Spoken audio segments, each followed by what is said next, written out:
ಇನ್ನು 40 ವರ್ಷದ ರಾಜಕೀಯ ಜೀವನದಲ್ಲಿ ಇಂಥ ಘಟನೆ ನಾವು ನೋಡಿಯೇ ಇಲ್ಲ ಅಂತ ಕಾಂಗ್ರೆಸ್ನ ಕೆಲ ನಾಯಕರು ಹೇಳ್ತಿದ್ದಾರೆ. 18 ಬಿಜೆಪಿ ಶಾಸಕರನ್ನ ಅಮಾನತು ಮಾಡಿರೋದು ಸಂವಿಧಾನ ಬಾಹಿರ ಅಂತ ಕೇಸರಿ ಪಡೆ ಹೇಳ್ತಾ ಇದೆ.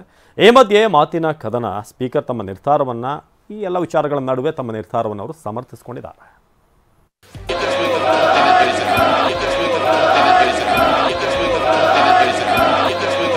ವಿಧಾನಸಭೆ ಅಲ್ಲೋಲ ಕಲ್ಲೋಲ. ಕರ್ನಾಟಕ ರಾಜಕೀಯ ಘನತೆ, ಕರ್ನಾಟಕ ರಾಜಕೀಯ ಪರಂಪರೆಗೆ ದೇಶದಲ್ಲಿ ತನ್ನದೇ ತೂಕವಿದೆ. ಆದರೆ ಅದೆಲ್ಲವೂ ಮಣ್ಣು ಪಾಲಾದ ದೃಶ್ಯವಿದೆ. ನಿನ್ನೆ ವಿಧಾನಸಭೆಯಲ್ಲಿ ಬಜೆಟ್ ಅಂಗೀಕಾರವಾಗ್ತಿದ್ದಂತೆಯೇ ಭಾರಿ ಗದ್ದಲ ಶುರುವಾಯಿತು. ವಿಪಕ್ಷ ಬಿಜೆಪಿ ಶಾಸಕರು ಸ್ಪೀಕರ್ ಪೀಠದ ಬಳಿ ಸೇರಿದ್ರು.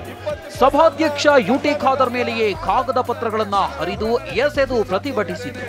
ಸ್ಪೀಕರ್ ಪೀಠಕ್ಕೆ ಅಗೌರವ ತೋರಿದ್ದಕ್ಕೆ ಬಿಜೆಪಿಯ 18 ಶಾಸಕರನ್ನ 6 ತಿಂಗಳ ಕಾಲ ಅಮಾನತುಗೊಳಿಸಿ ಸ್ಪೀಕರ್ ಆದೇಶಿಸಿ ಶಾಸಕರನ್ನ ಗೆಟ್ಔಟ್ ಅಂದಿದ್ರು.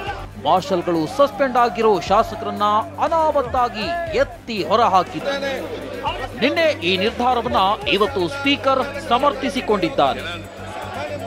ಇವತ್ತು ಆ ಘಟನೆ ನಡೆದಾಗ ನಾವು ಕೊಟ್ಟಂಥ ಒಂದು ತೀರ್ಮಾನ ಅದು ಎಷ್ಟು ಸಮಯ ಅಂತ ಚರ್ಚೆ ಅಲ್ಲ, ಅದು ಯಾಕಾಗಿ ಕೊಟ್ಟಿದೆ ಅಂತಂದು ಚರ್ಚೆ. ಸದನಕ್ಕಿಂತ ದೊಡ್ಡದು ಯಾವುದು ಕೂಡ ಈ ರಾಜ್ಯದಲ್ಲಿ ಇಲ್ಲ ಸಂವಿಧಾನಬದ್ಧವಾಗಿ. ಸದನದಲ್ಲಿ ಇನ್ನು ಅಧ್ಯಕ್ಷರ ಪೀಠಕ್ಕಿಂತ ಮಹತ್ವದ್ದು ಮತ್ತು ಪಾವಿತ್ರದ ಯಾವುದು ಕೂಡ ಇಲ್ಲ. ಸರ್ಕಾರದ ಯಾವುದೇ ಒತ್ತಡ ಕೂಡ ಸರ್ಕಾರದ ಇರಲಿಲ್ಲ. ಜನಪ್ರತಿನಿಧಿಗಳು ಜನರಿಂದ ಆಯ್ಕೆಯಾಗಿ ಬಂದಿದ್ದಾರೆ ಅಂತ ನನಗೆ ಬಹಳ ಚೆನ್ನಾಗಿ ಗೊತ್ತಿದೆ. ಒಂದ್ ಕಡೆ ಸ್ಪೀಕರ್ ತಮ್ಮ ನಿರ್ಧಾರವನ್ನ ಸಮರ್ಥಿಸುತ್ತಿದ್ರೆ, ಮತ್ತೊಂದ್ ಕಡೆ ಸರ್ಕಾರ ಮತ್ತು ಸ್ಪೀಕರ್ ವಿರುದ್ಧ ವಿಪಕ್ಷ ಬಿಜೆಪಿ ಕೆಂಡ ಕಾರ್ತಿದೆ. ಮಾನ್ಯ ಸ್ಪೀಕರ್ ಅವರು ಮಾಡಿರ್ತಕ್ಕಂಥ ಈ ಒಂದು ಆದೇಶ ಅಸಂವಿಧಾನಾತ್ಮಕವಾಗಿದೆ, ಕಾನೂನು ಬಾಹಿರವಾಗಿದೆ. ಈ ಒಂದು ಆದೇಶ ಏಕಪಕ್ಷೀಯವಾಗಿದೆ. ಮನಸೋ ಇಚ್ಛೆಯಿಂದ ಇವತ್ತು ಸ್ಪೀಕರ್ ಅವರು ಆದೇಶ ಮಾಡಿದ್ದಾರೆ ಅಂತಕ್ಕಂಥದ್ರಲ್ಲಿ ಯಾವುದೇ ಅನುಮಾನಗಳಿಲ್ಲ. ಗೌರವವಾಗಿ ಮತ್ತೊಮ್ಮೆ ಹೇಳ್ತೇನೆ, ಗೌರವಾನ್ವಿತ ಸಭಾಧ್ಯಕ್ಷರೇ, ಇವತ್ತು ನಮ್ಮ ಈ ನಿರ್ಧಾರವನ್ನ, ಈ ಆದೇಶವನ್ನ ಹಿಂಪಡಿಬೇಕು ಅಂತೇಳಿ ನಾನು ಈ ಸಂದರ್ಭದಲ್ಲಿ ಇವತ್ತು ಒತ್ತಾಯವನ್ನ ಮಾಡ್ತಾ ಇದ್ದೇನೆ.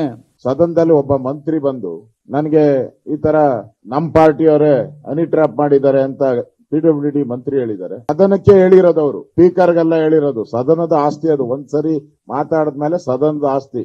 ನಾವು ಅದನ್ನ ಮುಖ್ಯಮಂತ್ರಿಗಳು ಕ್ರಮ ತೆಗೆದುಕೊಳ್ಬೇಕು ಅನ್ನೋ ಆಗ್ರಹವನ್ನ ಮಾಡಿದ್ದೀರ ಅಷ್ಟೇ. 18 ಜನರನ್ನ 6 ತಿಂಗಳ ಮಟ್ಟಿಗೆ ಸಸ್ಪೆಂಡ್ ಮಾಡೋದು ಯಾವ ನೀತಿ ಇದು? ಹಿಂದೆ ನಾವು 30 ವರ್ಷ ಅಧಿಕಾರದಲ್ಲಿದ್ದೇವೆ, 30 ವರ್ಷ ವಿಧಾನಸಭೆ ಒಳಗಿದ್ದೇವೆ. ಸಿದ್ದರಾಮಯ್ಯ ನೋಡ್ಬೇಕು ಒಂದ್ಸಾರಿ, ಪ್ರತಿಪಕ್ಷದಲ್ಲಿದ್ದಾಗ ಸಿದ್ದರಾಮಯ್ಯ ಬೆಂಚ್ ಮೇಲೆ ಏರ್ ನಿಂತು, ಸೀಟ್ಗಳ ಏರ್ ಮೇಲೆ ನಿಂತು ತೊಡೆ ತಟ್ಟಿದ್ರು, ಬಾಯಿಗೆ ಬಂದಂಗ ಮಾತಾಡಿದ್ರು, ಟೇಬಲ್ ಮೇಲೆ ಎದ್ದು ಕುಣದಾಡಿದ್ರು, ಬಾಗಿಲ ಒದ್ದು ಮುರಿದು ಒಳಗಡೆ ಬಂದ್ರು. ವಿಡಿಯೋ ನೋಡ್ಬೇಕು ಒಂದ್ಸಾರಿ. 18 ಶಾಸಕರ ಸಸ್ಪೆಂಡ್ ಇದ್ಯಾವ ಕಾನೂನು ಅಂತ ಬಿಜೆಪಿ ಪ್ರಶ್ನಿಸುತ್ತಿದ್ರೆ, ಸ್ಪೀಕರ್ ನಡೆಯೂ ಕಾನೂನು ಬದ್ಧವಾಗಿಯೇ ಇದೆ ಅಂತ ಕಾಂಗ್ರೆಸ್ ಕೌಂಟರ್ ಕೊಟ್ಟಿದೆ. ಅದೇ ನೀವು ದುರ್ವರ್ತನೆ ಮಾಡಿದಾಗ ನಿಮ್ಮ ಮೇಲೆ ಕ್ರಮ ತೆಗೆದುಕೊಂಡ್ರೆ ಅದಕ್ಕೆ ಮತ್ತೆ ರಾಜಕೀಯ ಬಣ್ಣ ಕೊಡೋಕ್ಕಾಗುತ್ತಾ? ಪ್ರೊಟೆಸ್ಟ್ ಇಸ್ ಅಲೌಡ್, ಆದರೆ ಇಡೀ ಕಾರ್ಯಕ್ರಮವನ್ನು ನಿಲ್ಲಿಸಿ ಸ್ಥಗಿತಗೊಳಿಸಿ ಸ್ಪೀಕರ್ ಸ್ಥಾನದಲ್ಲೇ ಅವರ ಇದಕ್ಕೆ ಹೋಗಿ ಅಡ್ಡಿಪಡಿಸುವಂಥ ಘಟನೆ 40 ವರ್ಷ ಎಂದೂ ನಡೆದಿರಲಿಲ್ಲ. ಸರಿಯಾಗಿ ಮಾಡಿದ್ದಾರೆ. ಹೋರಾಟ ಅಂದರೆ ಏನು?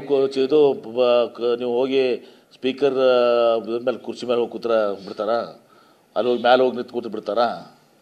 ಕರೆಕ್ಟ್ ಮಾಡಿದಾರು. ಸ್ಪೀಕರ್ ನಡೆಯನ್ನ ಕಾಂಗ್ರೆಸ್ ಸಮರ್ಥಿಸಿಕೊಳ್ತಿದೆ. ಆದರೆ ವಿಪಕ್ಷ ಬಿಜೆಪಿ ಮಾತ್ರ ವಿಧಾನಸಭಾ ಅಧ್ಯಕ್ಷರ ನಿರ್ಧಾರದ ವಿರುದ್ಧ ಹೋರಾಟ ಮುಂದುವರಿಸಿದೆ. Bureau report, TV9.